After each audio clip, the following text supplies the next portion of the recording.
Hi, I'm Maxine. Thanks for tuning in. Today I'm here to talk to you about On Beauty by Zadie Smith. It's a very wonderful book, and I finished it a couple weeks ago and decided that I wanted to share it with the YouTube world. So stay tuned if you want to hear about the characters, about some of the themes, and about Zadie Smith and why she's one of my favorite authors of all time. All right, so a little background on Zadie Smith. She's originally from London, England.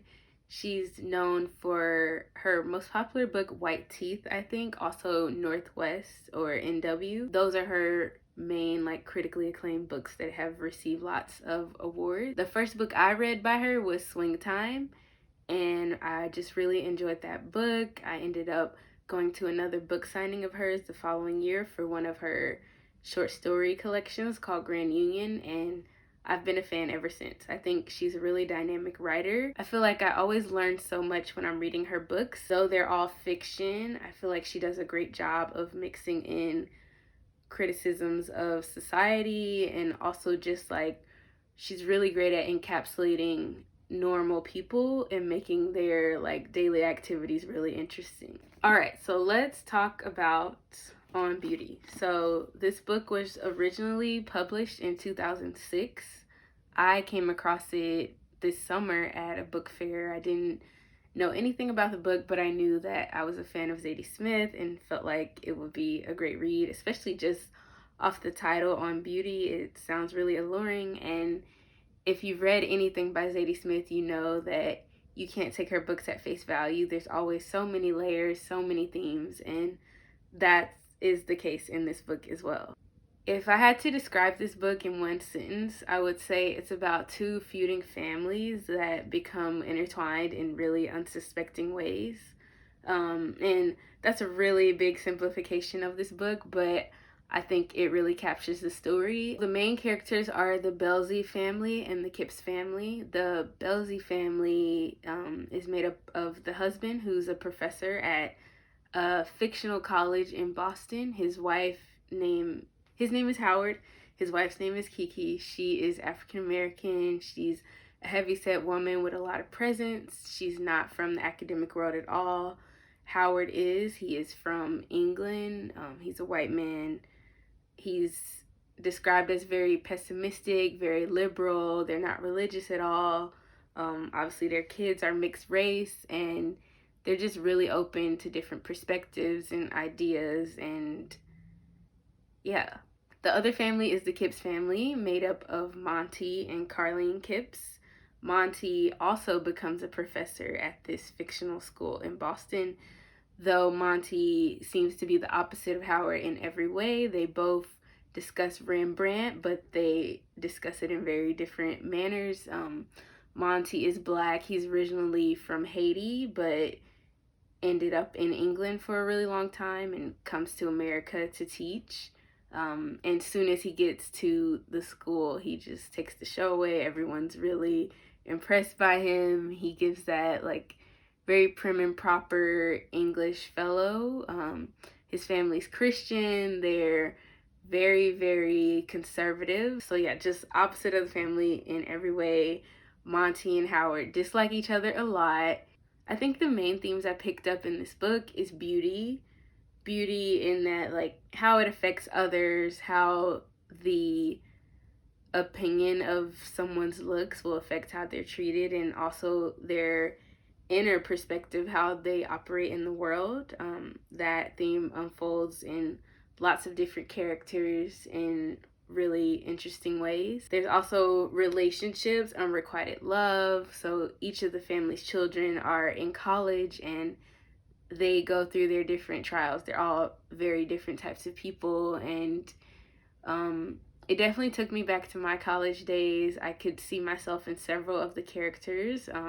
That's another thing I like about Zadie Smith's books. There is also family dynamics. So the Belzy family isn't as close-knit as the Kipps family, and you see just how familiar relationships play into how you operate in the world as well. I think probably my favorite theme of this book is that blackness isn't a monolith. I feel like this idea comes up a lot in discussions about blackness, about black people, about stereotypes of black people and how they should act versus how they actually act. And I think this book does a great job of encapsulating a few of the many different black experiences, you know, whether you grew up in the burbs or you grew up in the hood or you went to college or you don't have a college degree. That doesn't mean that you're gonna be a certain type of person, you know. You can't predict how people are, especially just based on their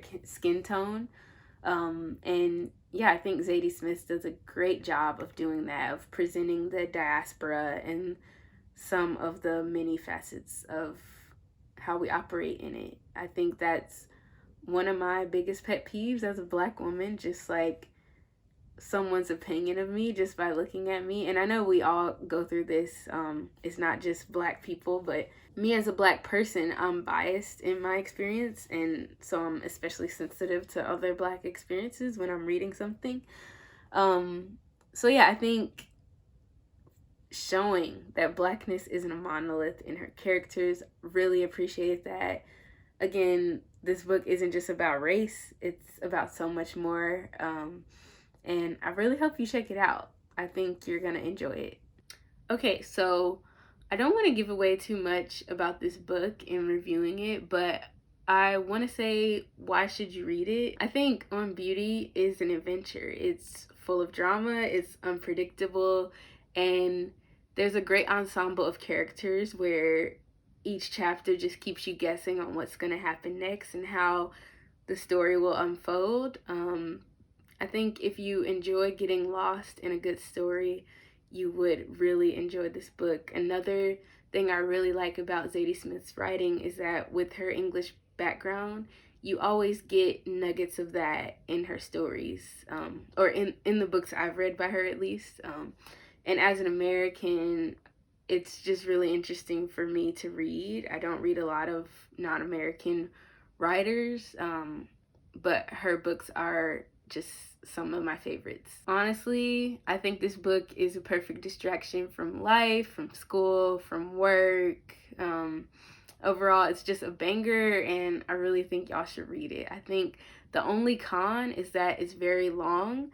Zadie Smith's books are notoriously long, other than like her short essay collections. This book is 443 pages, so take from that what you will, but again, it's such a great story. It's totally worth every page. There's no unneeded parts. Zadie Smith is a very detail-oriented writer, and I really appreciate that.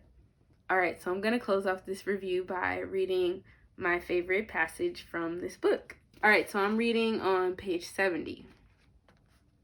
Kiki tipped her head back on her deck chair and tried to let go of her curious anxiety. The moon was massive overhead and mottled like the skin of old white people. Or maybe it was that Kiki noted many older white people with their faces turned up towards the moon, their heads resting on the back of their deck chairs, their hands dancing gently in their lap in a way that suggested enviable musical knowledge. Yet surely no one among these white people could be more musical than Jerome, who, Kiki now noticed, was crying. She opened her mouth with genuine surprise, and then, fearful of breaking some spell, closed it again. The tears were silent and plentiful. Kiki felt moved, and then another feeling interceded. Pride. I don't understand, she thought, but he does. A young black man of intelligence and sensibility, and I have raised him. After all, how many other young black men would even come to an event like this? I bet there isn't one in this entire crowd, thought Kiki, and then checked and was mildly annoyed to find that indeed there was one, a tall young man with an elegant neck, sitting next to her daughter. Undeterred, Kiki continued her imaginary speech to the imaginary guild of Black American mothers. And there's no big secret, not at all. You just need to have faith, I guess. And you need to counter the dismal self-image that Black men receive as their birthright from America. That's essential. And I don't know, get involved in after-school activities, have books around the house, and sure, have a little money and a house with outdoor. Kiki abandoned her parental reverie for a moment to tug at Zora's sleeve and point out the marvel of Jerome, as if these tears were rolling down the cheek of a stone Madonna. All right, so that's where I'll leave y'all. I feel like that passage is a great like spotlight into how the book unfolds. It's full of humor. You get those little snippets of how the characters are thinking, their pride, their passions, their desires. So yeah, I really hope you enjoyed this review. I hope you check out this book. I highly recommend it. And stay tuned for more book reviews.